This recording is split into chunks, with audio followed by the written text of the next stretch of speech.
So Jeannie Hare asked me to explain my story for a few minutes on why cannabis or medical marijuana has been so helpful for me and life-saving.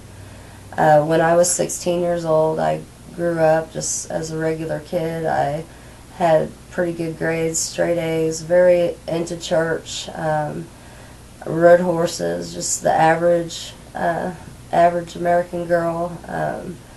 Each summer I would go with my church on missions trips, and when I was 16 years old I went on a trip to Florida.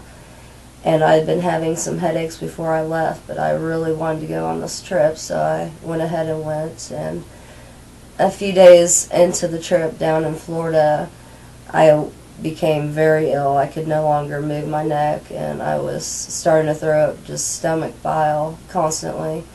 And so I had to be taken to the emergency room at a hospital in Florida. And I had never been hospitalized before or never really been sick before, and so they took me in the hospital and put me on a slab in the hallway, and I waited in line with a bunch of other people and had a little pan to throw up with, and a doctor came in and said that he thought I might have meningitis, and to come on, they'd wheel me back and do a spinal tap, and that should be the end of my pain as soon as they take that fluid out. So they called my mother, and she was just blown away that this was happening. She agreed to the spinal tap, and they stuck the needle in, and I didn't feel any better. I felt a whole lot worse, and they said it wasn't meningitis, and they don't know what to say.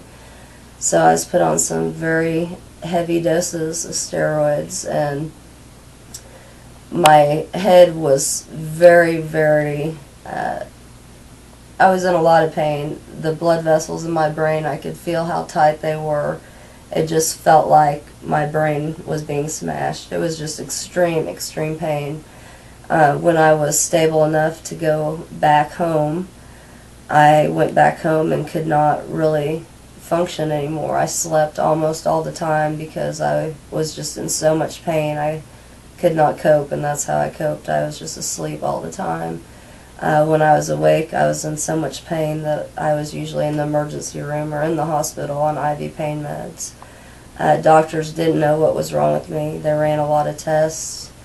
I was on a whole lot of pain meds that really didn't help. I just had constant pressure in my head.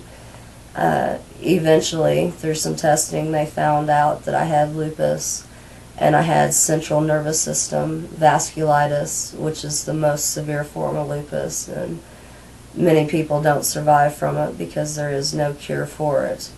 And that's where your body attacks the vessels in your brain and causes them to constrict and swell, and it can cause stroke and many, many problems. And so since there was no cure, I was put on high levels of morphine, and I was put on Phenergan and Relafin and Klonopin and lithium, anything they could come up with. I was on chemotherapy. Really nothing helped, and for a year, my whole junior year, I suffered. I couldn't go to school most of that year, and because I was raised Southern Baptist and was very against marijuana especially, and any other kind of drug, but after about a year of being sick and just deteriorating, I was on 14 plus medications. I had a friend that occasionally used marijuana or cannabis, and I decided to try it because I was already a garbage can for whatever pill they could come up with. So when I tried cannabis for the first time, I smoked in joint form, and I immediately felt the pressure being relieved in my head, and it was such a tight, constricting pain. It was just like a wave washed over it and started relieving the pressure. And from then on, I started using cannabis, even though I was morally conflicted. You know, when you're almost dead, you will do anything to survive. And by using the cannabis, I didn't have the side effects of all those other pills, and there was actual relief. Nothing could relieve that pressure. There was no drug they'd ever come out with that could take that extreme pressure out. So I started using that and discontinued most of my medications. And I stayed on methotrexate, which is a chemotherapy pill. And I finished my senior year and graduated with my class, and my brain disease was in remission. And I signed up for college and started going to college and decided I wanted to discontinue every medication. So I stopped taking the methotrexate. And during this time, I assumed I was sterile because of all the pills I was on, and they told me that different choices of chemo medicines could make me sterile. And so I wasn't allowed to take birth control because it can cause stroke. So I just assumed I was sterile until I stopped taking the methotrexate. And methotrexate is used in Europe often to cause abortion. It's a pill form, abortion. So I couldn't have been, there's no way to get pregnant. So as soon as I stopped, I became pregnant, and I had extreme nausea. But I continued using the cannabis, and I did not want to go back to any of those medications for lupus, especially since I was pregnant. And I had a fairly normal pregnancy.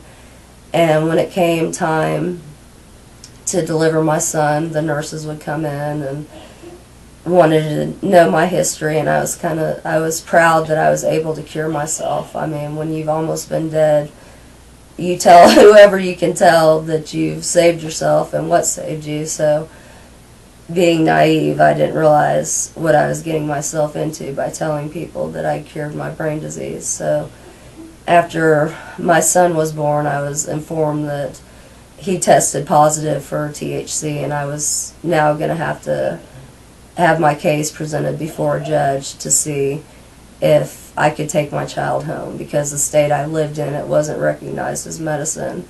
I was seen as a criminal. So I agreed not to use cannabis, and I was kind of put on a parole program and went home from the hospital with my son.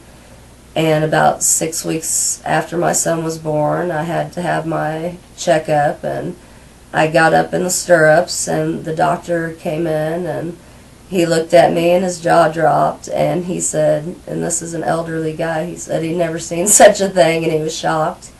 He asked if a colleague could come and take a look, and I said okay. And he came in, and he was shocked, and I had not healed at all from delivery. I couldn't use cannabis because I was on probation, and so my body just would not heal. That whole incision down there, the perineal area, would not heal. So I immediately had to have a surgery, and that surgery didn't heal. So I had another surgery, and that surgery didn't heal. So I went and had my third surgery, and about that time I started using cannabis again, and that surgery took. And so from that point on, I just used cannabis fairly often just because that's what helped me. I didn't use any other pain meds. My brain disease still felt like it was in remission. I'd have headaches every once in a while, but it's just what made me feel healthy. I never used alcohol.